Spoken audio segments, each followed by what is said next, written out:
प्रिय बच्चों, जैसा कि आपको पता है कि मैं सामाजिक विज्ञान में आपको इससे पूर्व में 4 पाठ पढ़ा चुका हूँ। चारों खंडों में से एक एक पाठ ले लिया है, जैसे इतिहास, भूगोल, नागरिकशास्त्र और अर्थशास्त्र में से एक एक पाठ को पढ़ा चुका हूँ और आपको नोट्स और प्रश्न उत्तर भी करा दिए। आज हम फिर दोबारा से इतिहास में दूसरा पाठ लेते हैं। उस पाठ का नाम है भारत में राष्ट्रवाद। आप समझते हैं कि यूरोप में आधुनिक राष्ट्रवाद के साथ ही राष्ट्र राज्यों का भी उदय हुआ। इससे अपने बारे में लोगों की समझ बदलने लगी थी। लोग अपने को पहचानने लगे थे, वो समझने लगे थे वे कौन हैं। उनकी पहचान किस बात से जानी जाती है, यह भावना उनके मन में बदल गई। उनमें राष्ट्र के प्रति लगाव भाव पनपने लगा। नए प्रतीकों और चिन्हों ने, नए गीतों और विचारों ने एक नए संपर्क स्थापित किए। लोग समुदायों की सीमाओं को दोबारा परिभाषित कर दिया।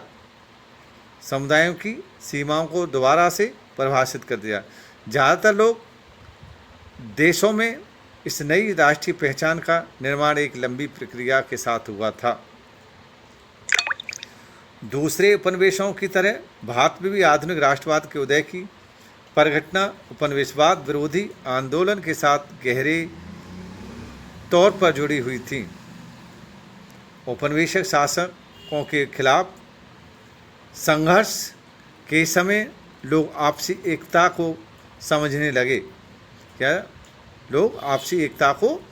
लगे। उत्पीड़न और दमन के साझा भाव ने विभिन्न समूहों को एक दूसरे में जोड़ दिया, लेकिन हर वर्ग, हर समूह उपनिवेशवाद का एक जैसा असर उनमें नहीं दिखाई दिया, क्योंकि उसका मतलब था उनके अनुभव अलग हो सकते थे और स्वतंत्रता के मायने में भी अलग थे। जैसे महात्मा गांधी के नेतृत्व में कांग्रेस ने इन समूहों को इकट्ठा करके एक विशाल आंदोलन खड़ा किया, लेकिन एकता में टकराव के बिंदु भी अलग थे। इसके साथ साथ आप समझ चुके हैं कि भारत में भी आधुनिक राष्ट्रवाद का उदय उपनिवेशवाद विरोधी आंदोलन के साथ मुख्य रूप से जुड़ा हुआ था। क्या समझे? भारत में भी आधुनिक राष्ट्रवाद का उदय उपनिवेशवाद विरोधी आंदोलन के साथ मुख्य रूप से जुड़ा हुआ था। उत्पीड़न और दमन की संभावना ने अलग अलग समूहों को उपनिवेशक शासकों के विरुद्ध एक साथ ला खड़ा किया था। अब इसमें आया है एक हेडिंग है, प्रथम विश्व युद्ध खिलाफत एक असहयोग। क्या समझेंगे? प्रथम विश्व युद्ध खिलाफत असहयोग। इसमें सन 1919 के बाद के वर्षों में राष्ट्रीय आंदोलन नए क्षेत्र में फैला। इसमें नए सामाजिक समूह जुड़े हुए थे। संघर्ष के नए तरीके उनके सामने आए। प्रथम विश्व युद्ध में रक्षा खर्च में काफ़ी वृद्धि हुई थी, यानी रक्षा से संबंधित जो खर्चा हुआ था वो काफ़ी था। रक्षा खर्च को पूरा करने के लिए निम्नलिखित उपाय किए। इसमें पहला था युद्ध के नाम पर कर्ज। दूसरा था करों में बढ़ोतरी। युद्ध के नाम पर कर्ज लेना शुरू कर दिया। टैक्स जो लगते थे करों में वृद्धि लगा दी गई। सीमा शुल्कों में बढ़ोतरी एवं आयकर युद्ध से वस्तुओं की कीमतों में तेजी में वृद्धि हुई। लोगों को जबरन सेना में भर्ती किया जाने लगा। 1918-19 और 1920-21 में देश में फसल खराब हो जाने से उसके साथ साथ क्या हुआ, 1920 और 21 में देश में फसल खराब हो गई, पैदावार हुई नहीं, खाद्यान्न की कमी हो गई। इसी दौरान देश में एक बीमारी आ गई। उस बीमारी का नाम था फ्लू। जिस फ्लू की बीमारी का नाम था महामारी। जो फ्लू की बीमारी थी, उस महामारी ने बहुत से लोगों को मौत के घाट उतार दिया।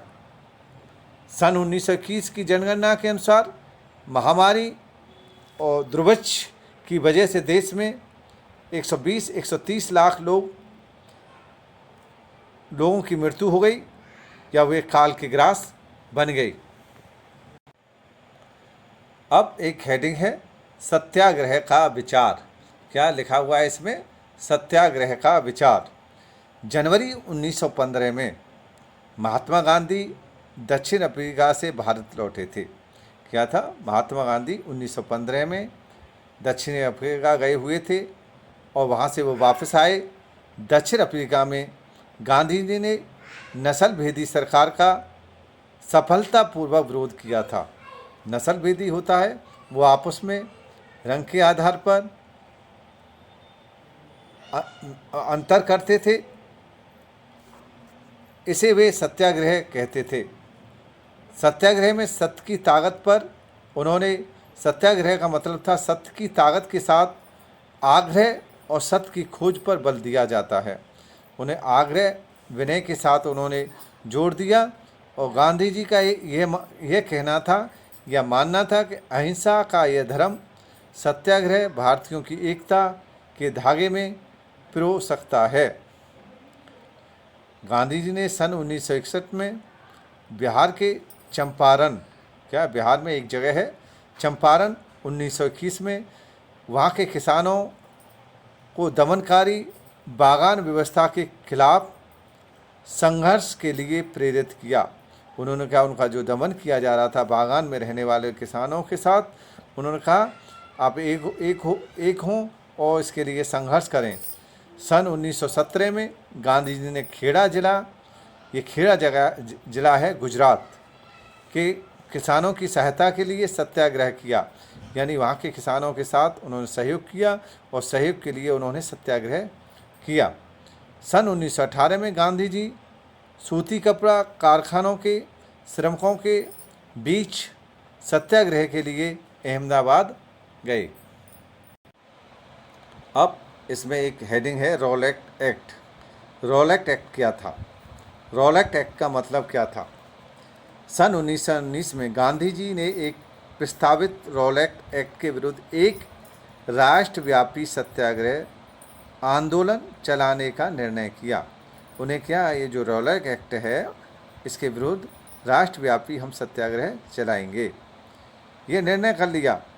रॉलेट एक्ट में सरकार को राजनीतिक गतिविधियों को कुचलने और राजनीतिक बंदियों को 2 वर्ष तक बिना मुकदमे के जेल में बंद रखने का अधिकार मिल गया था। गांधी जी ने ऐसे अन्यायपूर्ण, जो इस प्रकार का अन्याय हो रहा था, उस अन्याय को ख़त्म करने के लिए कानून के खिलाफ एक अहिंसक ढंग से नागरिक अवज्ञा चाहते थे। देश भर में कानून के विरोध में आंदोलन चला। पूरे देश में इस कानून के विरोध में एक आंदोलन चलाया गया। अमृतसर में मार्शल लॉ लागू कर दिया गया। मार्शल लॉ लागू होने के साथ साथ जनरल डायर ने मोर्चा संभाला। 13 अप्रैल 1919 को अमृतसर में जलियांवाला बाग हत्याकांड हुआ। जैसा इसको आप पढ़ाएंगे, जलियांवाला हत्याकांड हुआ था अमृतसर में। इस हत्याकांड का जिम्मेदार जनरल डायर था। जलियांवाला बाग हत्याकांड के बाद देश भर में अहिंसा फैलते देखकर गांधी जी ने आंदोलन वापस ले लिया। रॉलेट एक्ट के विरुद्ध सत्याग्रह एक बहुत बड़ा आंदोलन होते हुए भी शहरों और कस्बों तक सीमित था। जो रॉलेट एक्ट के विरुद्ध जो सत्याग्रह एक बहुत बड़ा आंदोलन होने के साथ साथ शहरों और कस्बों तक ही सीमित था, क्योंकि वो गांवों में नहीं पहुंचा था। गांधी जी इसे संपूर्ण यानी पूरे भारत का आंदोलन बनाना चाहते थे, यानी जन जन पूरे भारत में जन जन तक पहुंचाना चाहते थे। मार्च 1919 में बम्बई में खिलाफत समिति का गठन किया गया। सितंबर 1920 में गांधी ने कांग्रेस के कलकत्ता अधिवेशन में अन्य नेताओं को इस बात के लिए सहमत किया कि खिलाफत आंदोलन के समर्थन और स्वराज हेतु या स्वराज के लिए एक असहयोग आंदोलन शुरू किया जाए। अब इसमें आया असहयोग ही क्यों, ये शब्द है, इसमें लाइन दिया गया है, हेडिंग है असहयोग ही क्यों। गांधी ने अपनी पुस्तक हिंद स्वराज 1909 में, क्या गांधी ने एक अपनी पुस्तक लिखी थी हिंद स्वराज 1919 में। उन्होंने लिखा था, देश में अंग्रेज़ों का शासन देशवासियों के सहयोग से ही स्थापित हो सकता है या स्थापित हुआ था और यह उनके सहयोग से ही चल रहा है। यह देशवासी या देश के लोग अपने सहयोग वापस ले लें, जितने देश में रहने वाले लोग इस सहयोग को यदि वापस ले लेते हैं तो अंग्रेजी शासन ढह जाएगा और देश में स्वराज की स्थापना हो जाएगी। दिसंबर 1920 में कांग्रेस के नागपुर अधिवेशन में समझौते के द्वारा असहयोग कार्यक्रम चलाए जाने पर एक सहमति बनाई गई। अब लेते हैं शहरों में आंदोलन। शहरों में आंदोलन का प्रारंभ शहरी मध्यवर्ग की भागीदारी के साथ हुआ। आंदोलन में सभी विद्यार्थी ने शिक्षण संस्थान छोड़ दिए, अपनी पढ़ाई छोड़ दी, शिक्षकों ने नौकरी छोड़ दी, वकीलों ने मुकदमे लड़ने से मना कर दिया और आंदोलन में विदेशी सामानों का बहिष्कार कर दिया गया। शराब की दुकानों को पिकेटिंग की गई और विदेशी वस्त्रों की होली जलाई गई, यानी विदेशी वस्त्रों का बहिष्कार कर दिया गया। और बहिष्कार क्या, उन वस्त्रों को जला दिया गया होली की तरह। विदेशी वस्त्रों का बहिष्कार से भारतीय कपड़ा मिलों और हथकरघों के उत्पादन में वृद्धि होने लगी। लोग अपने यहाँ का बना हुआ कपड़ा पहनने लगे। आंदोलन के धीमा पड़ने के भी बहुत से कारण थे। खादी वस्त्रों का अपेक्षाकृत महंगा होना, जो खादी वस्त्र थे अपेक्षाकृत महंगे थे। मिलों के कपड़ों का लंबे समय तक बहिष्कार न किया जाना, वित्तीय संस्थानों के बहिष्कार की समस्या, वैकल्पिक भारतीय संस्थाओं का अभाव, वकीलों का सरकारी अदालतों में वापस लौटना आदि। अब लेते हैं हम ग्रामीण इलाकों में भी विद्रोह। ये हेडिंग है, ग्रामीण इलाकों में भी विद्रोह शुरू हुआ। आंदोलन का इस आंदोलन का प्रसार ग्रामीण क्षेत्रों में भी हो रहा था। धीरे धीरे ग्रामीण क्षेत्रों में भी जाना शुरू हो गया। सन्यासी बाबा रामचंद्र अवध में किसानों का नेतृत्व कर रहे थे। एक थे सन्यासी बाबा रामचंद्र अवध, वे किसानों का नेतृत्व कर रहे थे।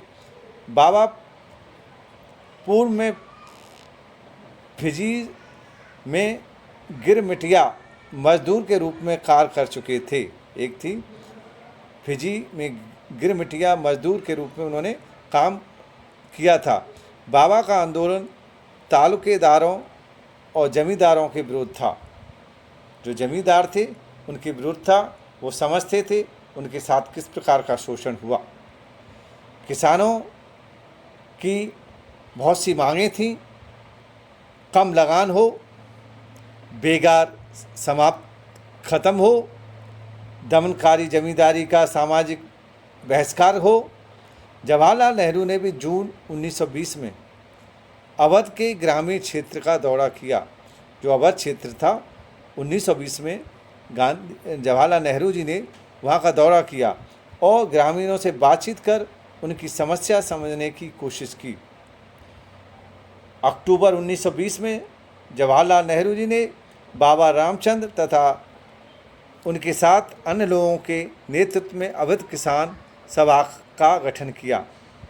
जब असहयोग आंदोलन शुरू हुआ तो कांग्रेस ने अवध के किसान संघर्ष की इस संघर्ष की सम्मिलित करने का कोशिश की। क्या है, संघर्ष में सम्मिलित होने के लिए उन्होंने कोशिश की, प्रयास किए, लेकिन इसमें उनको सफलता नहीं हासिल हुई। क्या नहीं हुई? सफलता हासिल नहीं हुई।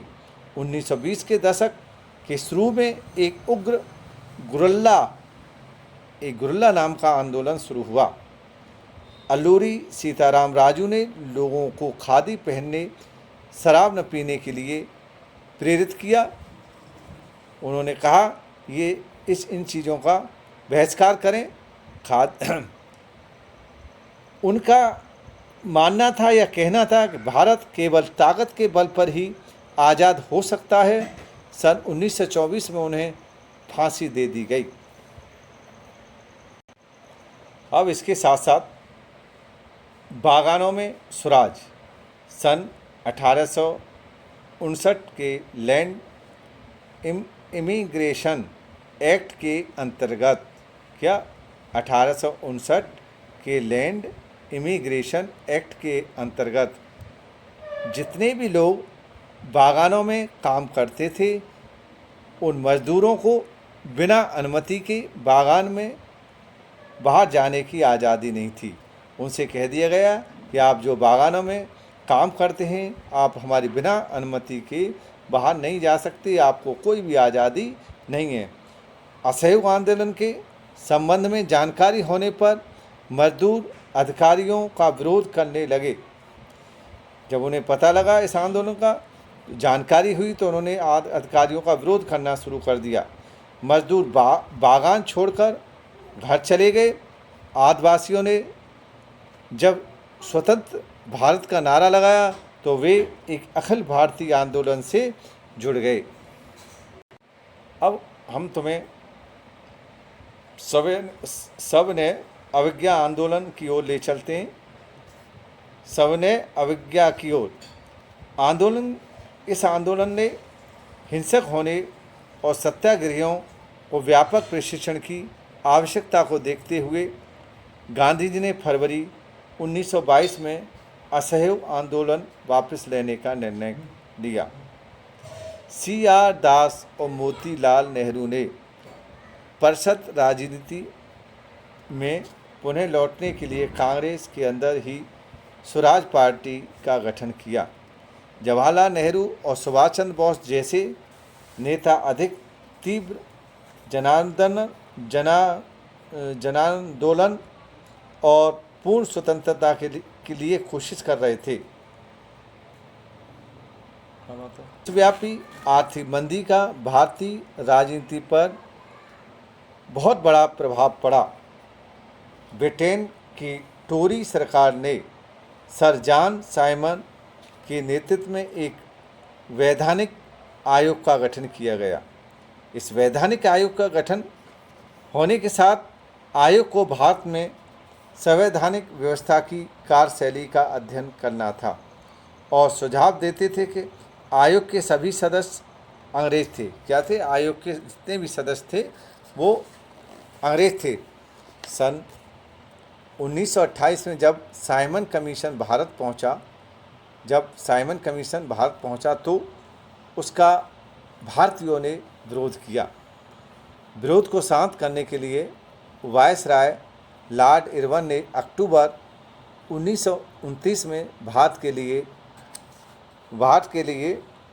डोमिनियन स्टेट्स का ऐलान किया। उन्होंने केवल इतना ही कहा था कि भावी संविधान की चर्चा के हेतु गोलमेज सम्मेलन आयोजन किया जाएगा। इस प्रस्ताव में कांग्रेसी नेता इस प्रस्ताव से कांग्रेसी नेता खुश नहीं थे। दिसंबर 1929 में जवाहरलाल नेहरू की अध्यक्षता में कांग्रेस के लाहौर अधिवेशन में पूर्ण स्वराज की मांग की गई। 1929 में जवाहरलाल नेहरू का जो कांग्रेस के लाहौर अधिवेशन में जो हुआ था उसमें पूर्ण स्वराज की मांग की गई। औपचारिक रूप से इसे स्वीकार तो कर लिया गया, लेकिन 26 जनवरी 1930 को स्वतंत्रता दिवस के रूप में मनाया जाना यह तय हुआ। इसी दिन पूर्ण स्वराज के लिए शपथ लेना भी निश्चय हुआ था या तय हुआ था। अब आज हम आपको इतना ही लेते हैं, पढ़ाते हैं, समझा रहे हैं। आप समझ चुके होंगे। इन टॉपिकों को आप स्वयं पढ़ेंगे। मैंने ये टॉपिक आपको बता ही दिए हैं, जैसे भारत में राष्ट्रवाद, प्रथम विश्व खिलाफत असहयोग, सत्याग्रह का विचार, रॉलेट एक्ट, और इसके साथ साथ असहयोग ही क्यों, शहरों में आंदोलन, ग्रामीण इलाकों में विद्रोह, बागानों में स्वराज, सविनय अवज्ञा की ओर। तो यहाँ तक हम आपको पढ़ा चुके, समझा चुके हैं। आप इतना ही आज समझेंगे। कल फिर आपको इसके बाद यहाँ से जो शेष रह गया पार्ट उसको समझाएंगे।